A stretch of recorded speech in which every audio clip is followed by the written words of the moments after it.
Hello students, आज हम अपने जिस टॉपिक को हमने कल जहाँ छोड़ा था आज हम उससे आगे चलते हैं। 11th क्लास में आप जानते हैं कि अकाउंटिंग आपके लिए एक नया सब्जेक्ट है, तो उस नए सब्जेक्ट को हम सीखने और समझने की कोशिश कर रहे हैं। तो उस प्रोसेस को हम आगे बढ़ाते हैं और ये देखते हैं, क्योंकि कल हम बार बार ये पढ़ रहे थे कि यूज़र यूज़र यूज़र, तो वो यूज़र हैं कौन, आज हम इस वीडियो में वो जानने की कोशिश करेंगे। साथ ही साथ हम ये देखेंगे कि अकाउंटिंग करने की एक ऑर्गेनाइजेशन को, एक बिजनेस को क्या एडवांटेज है, अकाउंट्स में क्या लिमिटेशन है अकाउंटिंग की, वो भी समझेंगे। और साथ ही साथ हम ये देख पाएंगे कि बुक कीपिंग और अकाउंटिंग इन दोनों में क्या डिफरेंस है। ये इस वीडियो के थ्रू मैं आप तक पहुंचाऊंगा। तो आज की जो हमारी वीडियो है वो इंट्रोडक्शन ऑफ अकाउंटिंग पार्ट 2 है। आप एंड तक देखिए तो ये टॉपिक आपके बिल्कुल क्लियर हो जाएंगे और आप अपना बेस बनाने की प्रक्रिया में आगे बढ़ते हुए चलेंगे। तो शुरुआत करते हैं हम आज की, और हम देखते हैं कि यूज़र ऑफ अकाउंटिंग इंफॉर्मेशन कौन कौन है। तो आप देखो, पहला यूज़र जो है वो इंटरनल यूज़र कहलाते हैं।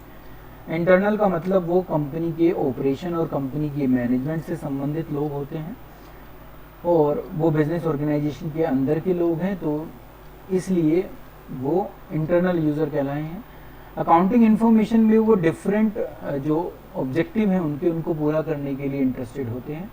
तो सबसे मोस्ट इम्पोर्टेंट और सबसे ज़्यादा जिसका कंसंट्रेशन होता है हमारी अकाउंटिंग इन्फॉर्मेशन में, वो हमारी मैनेजमेंट होती है, जो हमारे पूरे बिजनेस को रन करती है। तो उसको प्लानिंग करने के लिए, कंट्रोलिंग करने के लिए, डिसीजन मेकिंग लेने के लिए हमारी उस इन्फॉर्मेशन की ज़रूरत होती है जो हमारे अकाउंट्स में मिलती है। क्या क्या इन्फॉर्मेशन हो सकती हैं वो, जैसे कॉस्ट ऑफ सेल क्या है, किसी भी प्रोडक्ट को बनाकर बेचने तक मैंने कितनी खर्चा किया वो इम्पोर्टेंट हो सकता है, सेल कितनी हो रही है वो इम्पोर्टेंट हो सकता है, प्रॉफिटेबिलिटी की पोजीशन क्या है वो इम्पोर्टेंट हो सकता है। और इसके अलावा बहुत सारे और भी ऑप्शंस हो सकते हैं कि हमारे डेटर्स और क्रेडिटर की रेशो क्या चल रही हैं, ठीक है, डेब्ट और इक्विटी में क्या रेशो है।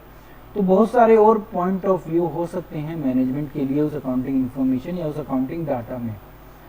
तो ये लोग बहुत कीनली हमारी इस अकाउंटिंग इन्फॉर्मेशन में इंटरेस्टेड होते हैं। दूसरे लोग हैं ऑर्गेनाइजेशन के, बिजनेस के मालिक, जिनको हम प्रोप्राइटर या शेयर होल्डर के नाम से जानते हैं। तो ऑनर इसलिए इंटरेस्टेड होता है क्योंकि वो ये देखना चाहता है कि क्या एडिक्वेट रिटर्न बिजनेस में जो हमने पैसा लगा रखा है उससे प्राप्त हो रही है या नहीं हो रही, और वो भी रेगुलरली हो रही है क्या नहीं हो रही। साथ ही साथ जो अमाउंट उनका बिजनेस में इन्वेस्टेड है, जिसको हम कैपिटल के नाम से जानते हैं, क्या वो सेफ कंडीशन में है, क्या वो उस पैसे को उसी बिजनेस में रहने दे लंबे समय के लिए, ये भी वो जानने के इच्छुक होते हैं।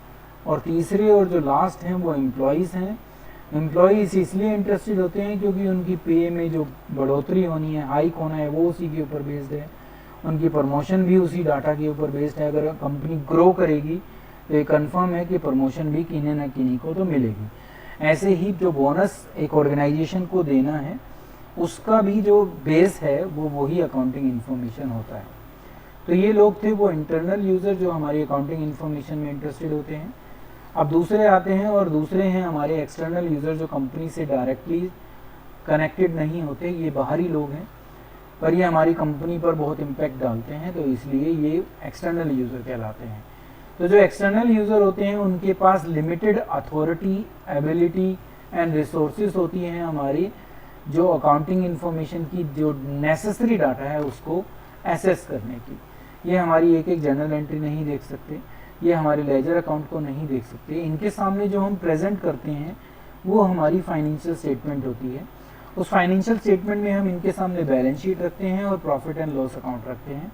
और अगर एक मैन्युफैक्चरिंग कंसर्न है जो चीज़ें बनाकर बेचती है, तो वो अपना ट्रेडिंग अकाउंट भी इनके सामने रखती है। तो ये लोग इस डाटा को एसेस करते हैं, तो इसीलिए ये भी हमारी अकाउंटिंग इन्फॉर्मेशन में इंटरेस्टेड होते हैं। अब इसमें जो सबसे पहले आते हैं वो हमारे इन्वेस्टर आते हैं, और एक होते हैं पोटेंशियल इन्वेस्टर। पोटेंशियल इन्वेस्टर कौन होते हैं?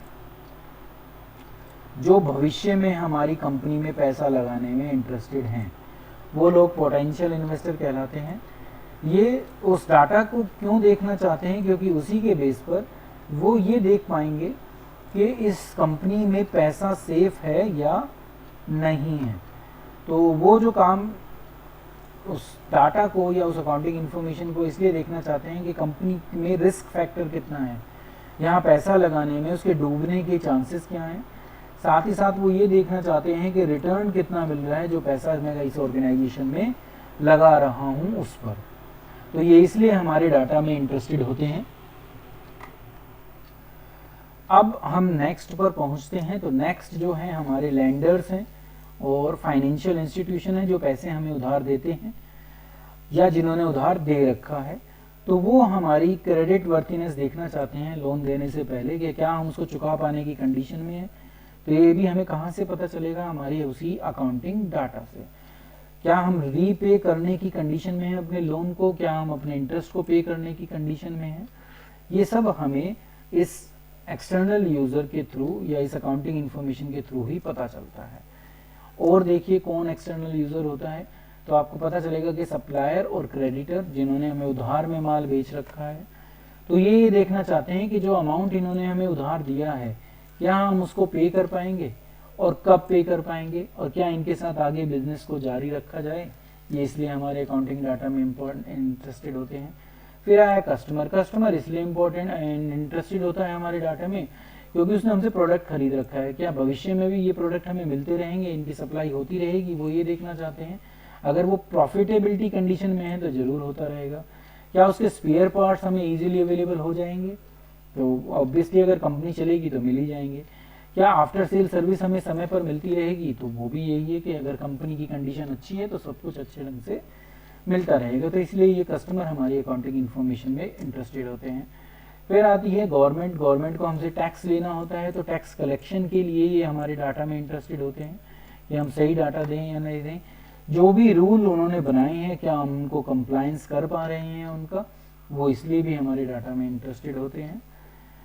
नेक्स्ट जो आता है वो आता है सोशल रिस्पॉन्सिबिलिटी ग्रुप्स, जो एनजीओस वगैरह हैं जो एनवायरनमेंट से संबंधित हैं। वो ये देखना चाहते हैं कि क्या हमारा जो बिजनेस है वो सोशल रिस्पॉन्सिबिलिटी को पूरा कर रहा है, क्या एनवायरनमेंट पे इम्पैक्ट उसका पॉजिटिव है, क्या वो ऐसी चीज़ें यूज़ कर रहा है जिससे एनवायरनमेंट को प्रोटेक्ट रखा जा सके।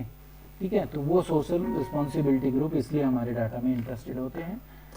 नेक्स्ट और लास्ट पर सबसे इम्पोर्टेंट कॉम्पिटिटर। कॉम्पिटिटर भी हमारे डाटा में इंटरेस्टेड होता है। तो आप कहोगे क्यों, उसको क्या करना, तो उसके लिए वो डाटा इसलिए इम्पोर्टेंट होता है कि वो हमारी स्ट्रेंथ को, हमारी वीकनेस को स्टडी कर सके उस डाटा के बेस पर, सो दैट वो हमारे साथ इफेक्टिवली कॉम्पीट कर सके, हमसे आगे निकलने की कोशिश कर सके। तो बेंचमार्क भी वो वहाँ से रखता है कि सेलिंग प्राइस क्या रख रहे हैं, कहाँ से माल जो है, इनकी जो परचेजिंग कॉस्ट है वो कितनी आ रही है, ठीक है, मार्केटिंग पर ये कितना खर्च कर रहे हैं। तो वो बेंचमार्किंग भी यहीं से करता है, तो कंपैरिजन करता है वो अपनी कंपनी का हमारी कंपनी से। तो इसलिए ये लोग सारे इंटरेस्टेड होते हैं। अभी हम आगे अभी वीडियो को देखेंगे।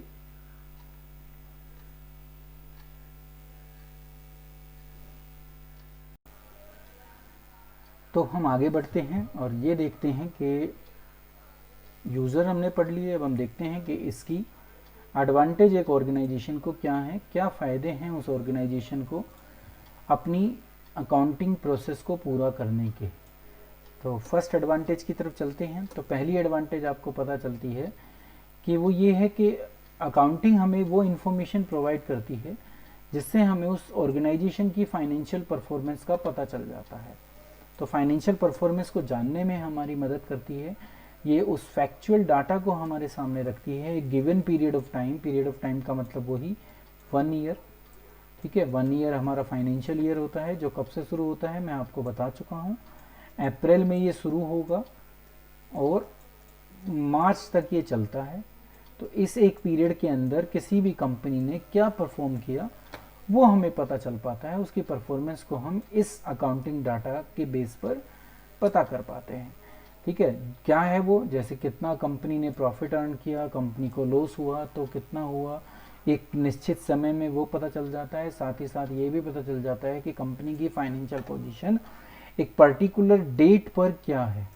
तो फाइनेंशियल पोजीशन हमेशा एक पर्टिकुलर डेट को होती है। जो डाटा तैयार हम करते हैं वो एक फाइनेंशियल ईयर का होता है, पर फाइनेंशियल पोजीशन हमेशा एक पर्टिकुलर डेट पर होगी, ये आपको समझना है। ठीक है, तो बैलेंस शीट जो बनती है वो किसी एक पर्टिकुलर डेट को बनती है। नेक्स्ट पर पहुंचते हैं, तो यहाँ से हमें वो पता चलता है कि जो हमारी मैनेजमेंट है वो मैनेजमेंट को कैसे हेल्प करता है अकाउंटिंग डाटा, ये भी हमें इसके थ्रू पता चलता है। तो अकाउंटिंग जो है वो मैनेजमेंट की हेल्प करती है, किस में हेल्प करती है? प्लानिंग करने में, डिसीजन मेकिंग लेने में और कंट्रोल निश्चित करने में। ये आपने पीछे जब यूज़र हमने मैनेजमेंट के रूप में, एक इंटरनल यूज़र के रूप में मैनेजमेंट को पढ़ा था, तो जब हमने सीखा था कि ये मैनेजमेंट की कैसे हेल्प करती है।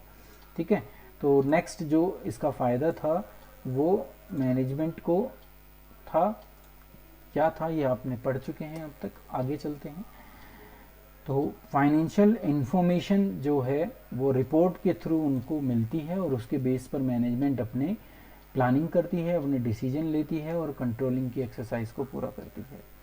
नेक्स्ट एडवांटेज पर चलते हैं, तो नेक्स्ट एडवांटेज है कि कंपैरेटिव स्टडी करने में भी और जो है अकाउंटिंग इंफॉर्मेशन हमारी मदद करती है कंपैरिजन करने में। तो आपने पढ़ा था कि क्वालिटेटिव कैरेक्टरिस्टिक है एक अकाउंटिंग इंफॉर्मेशन की कि वो कंपेरेबल हो, तो कंपैरिजन करने में हमारी मदद करती है।